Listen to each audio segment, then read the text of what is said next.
દેશ વિદેશમાં વસતા મારા વાલા દર્શક મિત્રોને મનોહર પટેલના જય ભગવાન.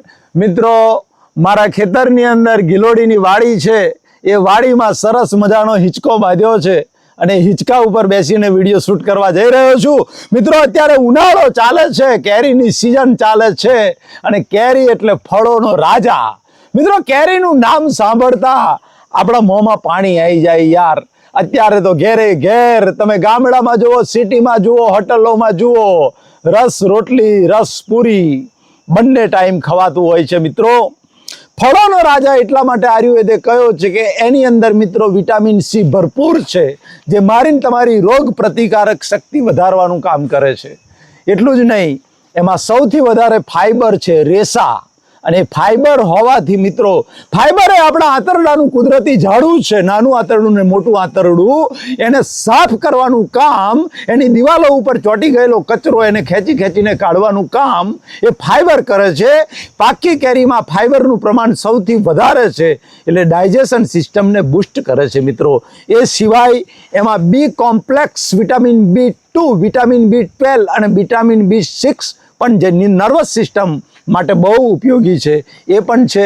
એટલે જ કદાચ એને આયુર્વેદે ફળોનો રાજા કહ્યો છે. મિત્રો, કોઈ પણ પ્રકારની કેરી તમે ખાઓ, પાકી કેરી, હંમેશા પાકી કેરી યાદ રાખજો, મીડિયમ એટલે ગળી મીઠી હોવી જોઈએ, ખાટી કેરી ના હોવી જોઈએ. અત્યારે બજારમાં બદામ મળે છે, લંગડો મળે છે, કેસર મળે છે, તોતાપુરી મળે છે, ઘણી બધી જાતની કેરીઓ મળે છે.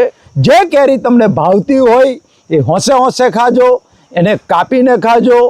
ના ભાવે તો એ રસ પણ આપણે કાઢીએ છીએ, તો રસ રોટલી તો સાંજે હોય જ. કેરીની સિઝન આવે એટલે ગુજરાતીના દરેક ઘરની અંદર રસ રોટલી ખવાતી હોય. એ કોઈ પણ હોય, ગમે તેવો માણસ હોય, એના ઘરમાં સાહેબ રસ રોટલી થતી હોય. પણ યાદ રાખજો, અતિશય વર્જ્યતે, કોઈ પણ પ્રકાર અમૃત પણ જો અતિશય માત્રામાં લેવામાં આવે તો ઝેર સાબિત થાય છે. અને આયુર્વેદની અંદર દરેક ખોરાક સાથે અનુપાન છે. પ્રકૃતિ પ્રમાણે માણસની પ્રકૃતિ 3 પ્રકારની છે, વાયુ, પિત્ત અને કફ. એ પ્રકૃતિ પ્રમાણે જો કેરીના રસમાં એને અનુપાન આપવામાં આવે તો આપણા માટે અમૃત સાબિત થાય. પણ જો અનુપાન વગર કેરીનો રસ લેવામાં આવે તો મિત્રો એ ઝેર સાબિત થાય છે. એ ડાયજેસ્ટ થતો નથી, પાચન નથી થતો. એમાંથી પિત્ત બને, કાં તો વાયુ બને, કાં તો કફ બને અને એ શરીરમાં રોગોનું કારણ બને છે. તો આજે ખાસ સમજી લેજો, કયા માણસે કયા અનુપાન સાથે રસ ખાવો જોઈએ એ ખાસ ધ્યાનમાં રાખો.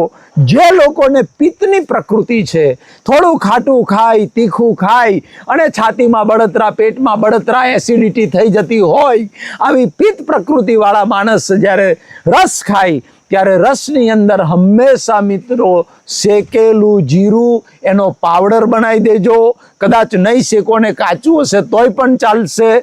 એનો પાવડર બનાવી, જીરું પાવડર સાથે, રસમાં જીરું પાવડર, 1 વાડકો રસ હોય તો એમાં 2-3 ચમચી જીરું પાવડર નાખી દો. એસિડિટી વાળો અને પિત્ત પ્રકૃતિ વાળો માણસ જીરું સાથે જો રસ રોટલી ખાશે તો એને કોઈ નુકસાન નહીં કરે, સરળતાથી પચી જશે. ત્યાર પછી મિત્રો વાયુ, જેને વાયુની પ્રકૃતિ છે. હા, વાયુ પાછળ ઘણાને એટલો બધો વાયુ આંતરડામાં થતો હોય છે, પાછળ AK-56 ફૂટતી હોય છે. AK-56 રાઇફલ ધડાધડ જોડે ભારત પાકિસ્તાનનું યુદ્ધ શરૂ થયું. ઘણા લોકોને તો એટલો વાછૂટ થતો હોય યાર. તો આવા લોકોએ કેરીનો રસ એમને એમ ખાશે તો બળતામાં ઘી ઓમશે, વાયુ વધશે.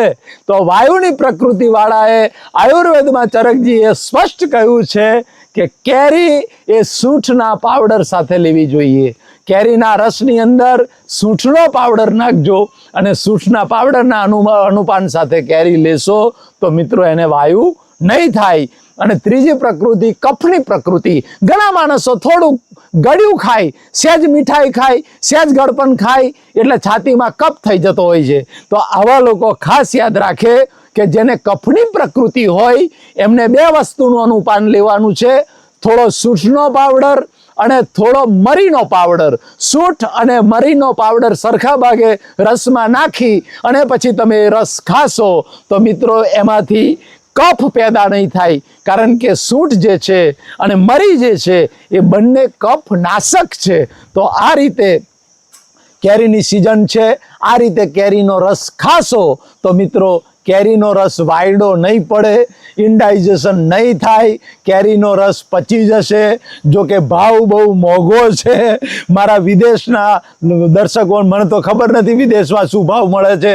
આ સાલ તો ઇન્ડિયામાં પણ આપણે ગુજરાતમાં બદામ કેરી 100 રૂપિયે કિલો મળે છે, અને પેલી લંગડો 100 રૂપિયે કિલો મળે છે. ત્યાર પછી કેસર 120 રૂપિયે કિલો મળે છે. આવો ટાઈટ ભાવ છે, છતાં પણ મિત્રો લોકો હોંશે હોંશે કેરીઓ ખાય છે. રસ રોટલી ખાતા રહેજો, તાજા માજા થતા રહેજો, અને સદાય તંદુરસ્ત રહેજો. પરમપિતા પરમાત્મા મારા વાલા દર્શકોને લાંબુ નિરોગી આયુષ્ય આપે, હૃદયથી પ્રાર્થના. મનહર પટેલના જય ભારત, જય હિન્દ, જય ગુજરાત.